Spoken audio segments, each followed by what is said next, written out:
What's up, y'all? It's Miles Scott, and this is my world.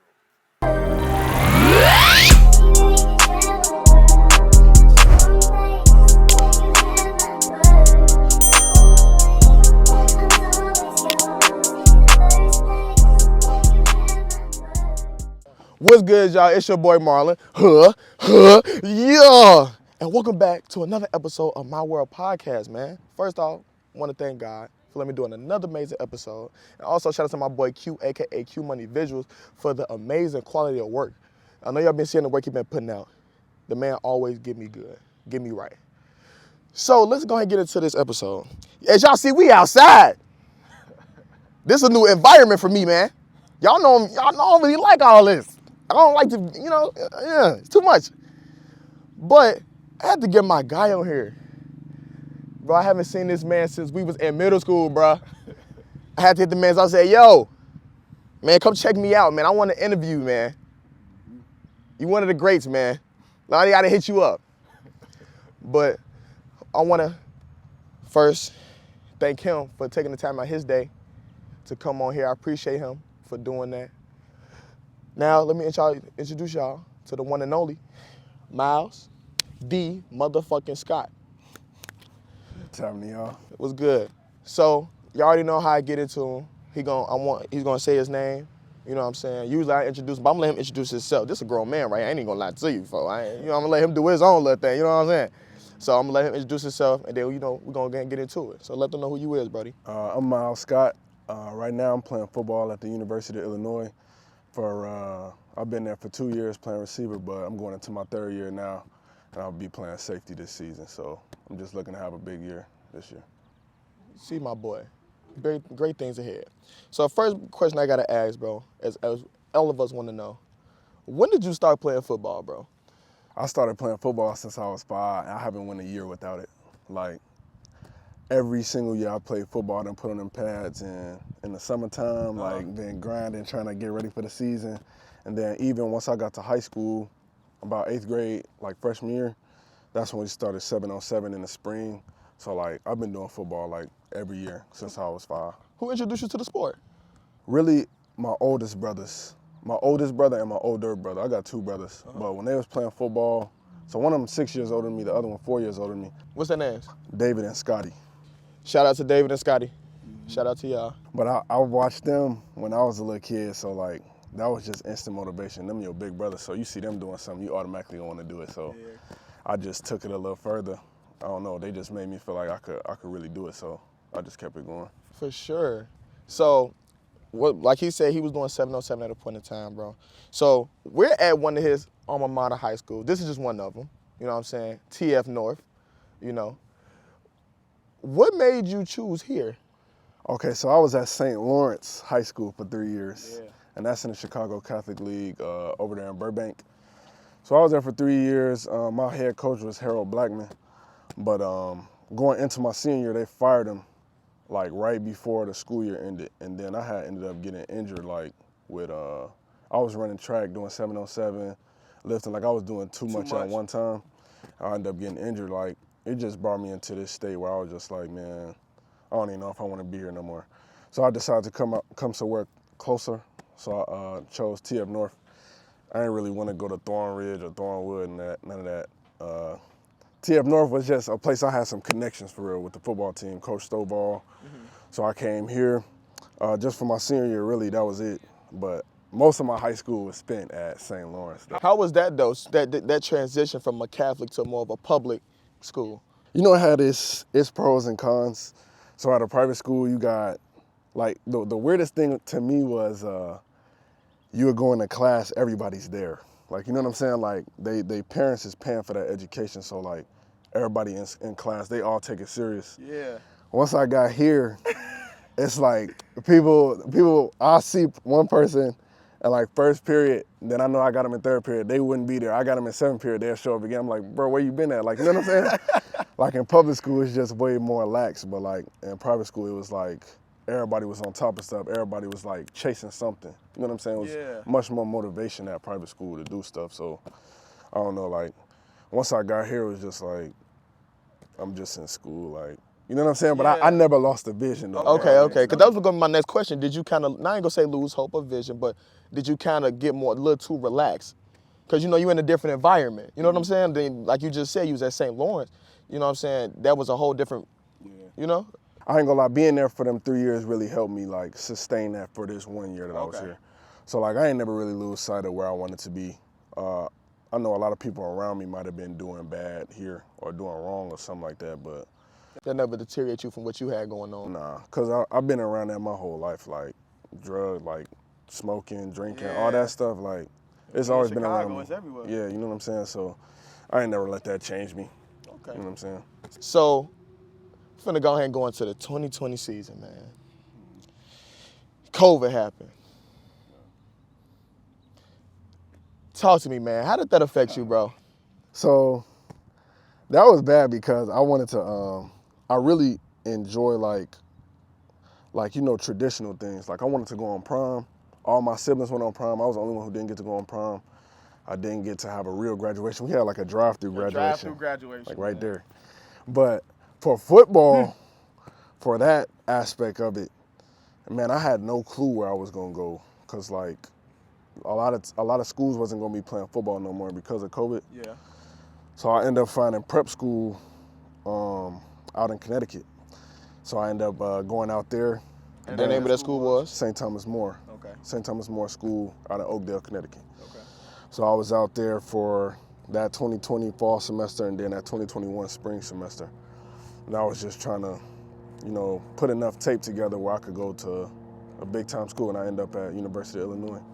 So, let me say a little accolades. First of all, he a little humble. The man was a 3-star athlete, ranked for wide receiver 337, and top 10 in Illinois. Once again, we already know how it is when it comes to sports. Being able to have your name on that type of radar is a significant thing, so I want to show gratitude to that, bro. That's a lot of hard work and dedication. And then he don't want to talk about his other offers, but I'm going to talk about it. He had Illinois, which is where he's at, but he also had Army, Yale, Columbia, and Nebraska. But you chose U of I, man. What made you choose that? The most important thing was just being close to home. Like, once I was in Connecticut for that year, I realized I didn't want to be away from home no more. So, you one of them. Yeah. And I thought, like, my whole life, I always wanted to go to, like, Oregon, because you seen their uniforms and stuff. Of course. But once you really away from home, like, I'm a family-oriented dude, so, like, I was away from home for that year. I was like, nah, I don't like this. So I came home, and, like, Lovie Smith had just got fired, and I had knew about Coach B, Brett Bielema. Okay.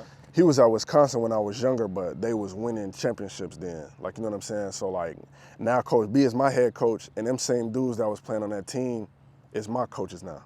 You know what I'm saying? So, like, Aaron Henry, that's my safeties coach, and my defensive coordinator, Antonio Finellis, he the corners coach. But I was watching them dudes, the dudes with the dreads that was playing corner and stuff, like corner and safety. So it's like crazy, like, that I was able to watch them growing up, and now they my coaches. Like, it's crazy. You know what I'm saying? That's what's up, though. I want you to talk about the main thing I think most athletes kind of focus on or worry about, the transition from high school to college, bro. I want you to talk about that. Because that's a whole different level. We talking about grown men. Yeah. You know what I'm saying? What was the transition for that? Like, what was but also not even that, give me your wake-up call when they was like, yeah, this college for real. Okay, so, all right. So I was just telling my little cousin this too, because he about to go into a senior in high school. And I'm like, dude, the biggest thing is time management. Like, if you ain't got no time management, like, you're not gonna survive in college. Cause you could be a dude that's like one of them top prospects in college football, and he might be a dude that go out and party every weekend. You know what I'm saying? But he know how to manage his time. Like, you gotta be a dude that able to take care of your work, able to, see women when you want to, like, how that social life, you know what I'm saying? That's real talk, though. Be able to go out and party and stuff, but, like, because everybody need a break from football, you know what I'm saying? Or a break from your sport. Like, you can't just do this. Eat, sleep, that shit. Yeah, you know what I'm saying? So if you able to manage your time, man, like, that's the most important thing about being grown. Like, you just got to manage that time, you know what I'm saying? And then that wake-up call was, so my freshman year, this is 2021 in August. Like, the first Tuesday, like, we got like a workout, like 6 a.m. But mind you, I had been working out the whole summer. Like, I've been straight. Like, I wasn't late to nothing, none of that stuff.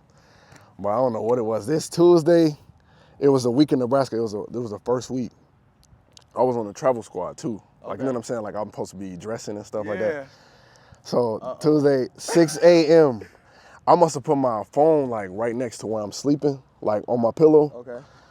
The alarm went off at, like, usually I set my alarm for, like, 5:20 when I got to work out at 6. Okay. But it must have went off, but I just snoozed it. No. Yeah. So, like, once it went off again, it snoozed. It was 6 o'clock on the dot.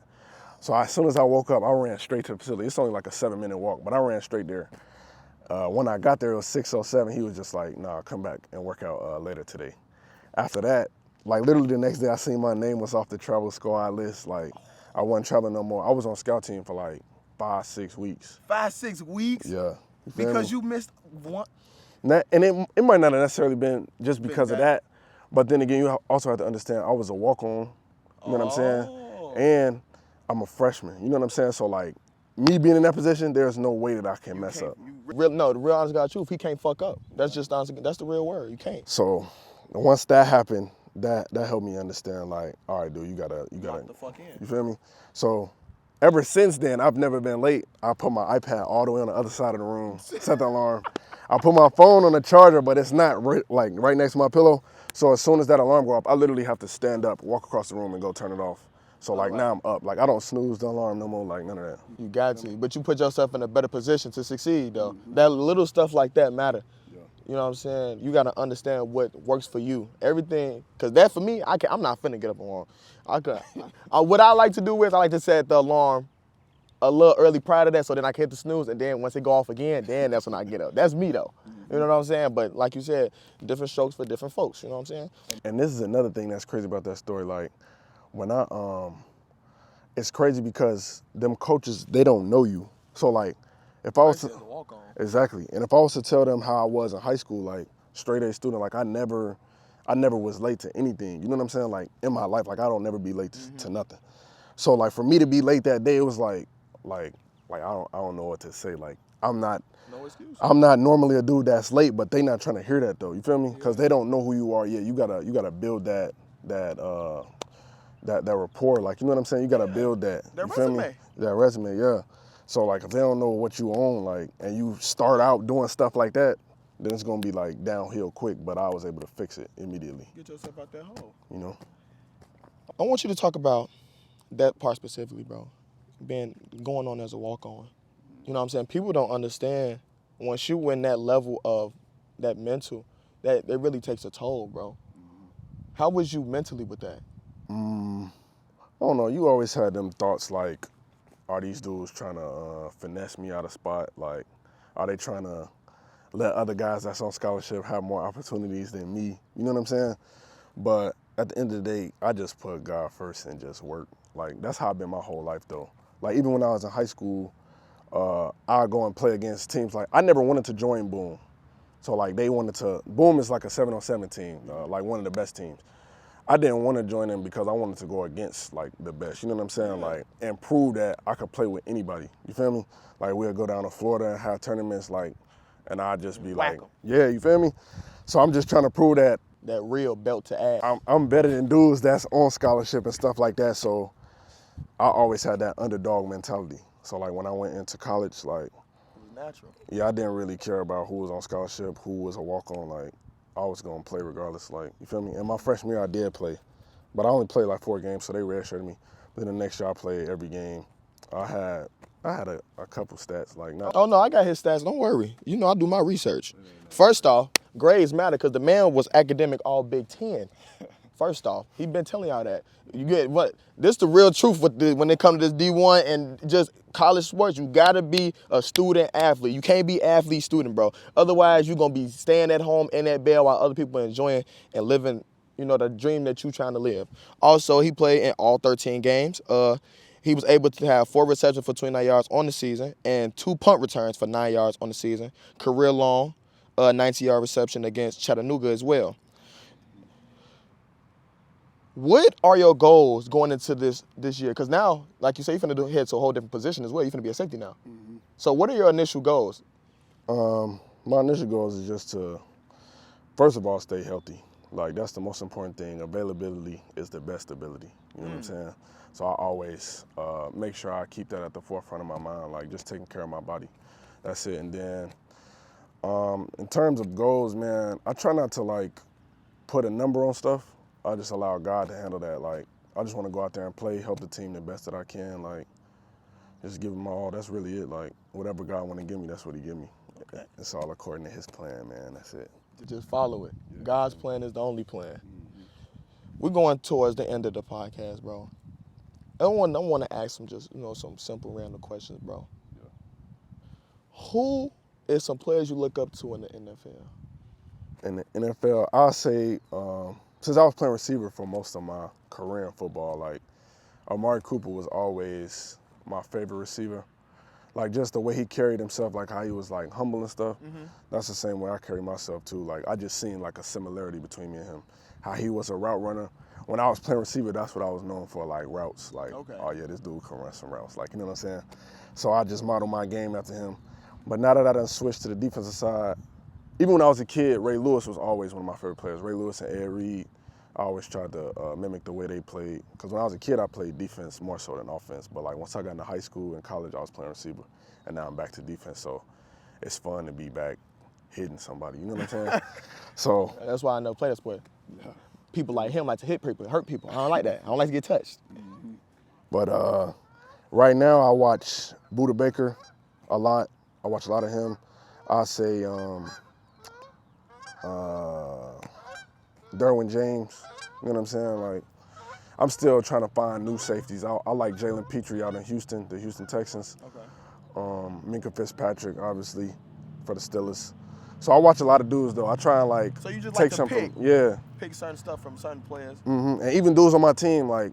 I was sure finna ask, is some people on your team that you kind of look towards too? Nicario Harper, I like watching him. Like, just the motor he got, like, you know what I'm saying? Like, the dude always, he always on 10. Like, I'm trying to pick that up from his game. You know what I'm saying? Like, so I'm always looking at different dudes, just trying to see what's going on. Because I've only played safety for the spring. Like, I still don't even know all the drills for real yet. So, like, I'm trying to still pick on what other dudes is doing so I could make that a part of my game and just maximize it, you know? Okay.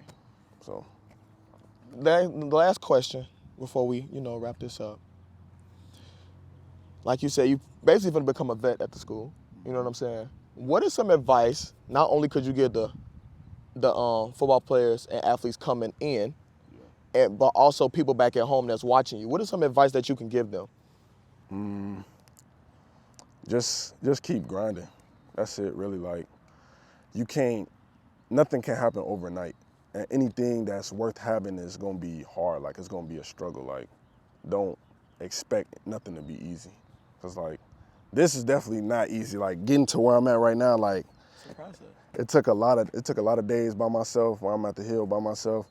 I'm up here by myself, like, I mean, but that's what I love. I love the game. Like, so if you really love the game, like, don't stop. You know what I'm saying? Like, this is a dream since I was a kid. So, like, I just always kept it going. And I didn't care what nobody said to me. Is there any quote you live by? The race ain't given to the swift or the strong, but those that endure to the end. My pops always told me that, but I always, like, took it literal. And it's crazy because when we run sprints and stuff, like, I got some of the best endurance, like, period. Like, you know what I'm saying? You do it 400? I could do it 400 if I really wanted to, you feel me? But I don't like track. But I got good endurance, though, you feel me? And I feel like it could be a testimony to that quote, you know what I'm saying? So that's just, I literally took it literal. So that's how I approach life, you know? For sure. Well, once again, that's a wrap for My World Podcast with my guy, Miles Scott, University of U of I. Peace and love. Make sure y'all like, comment, and subscribe. We gone. Huh.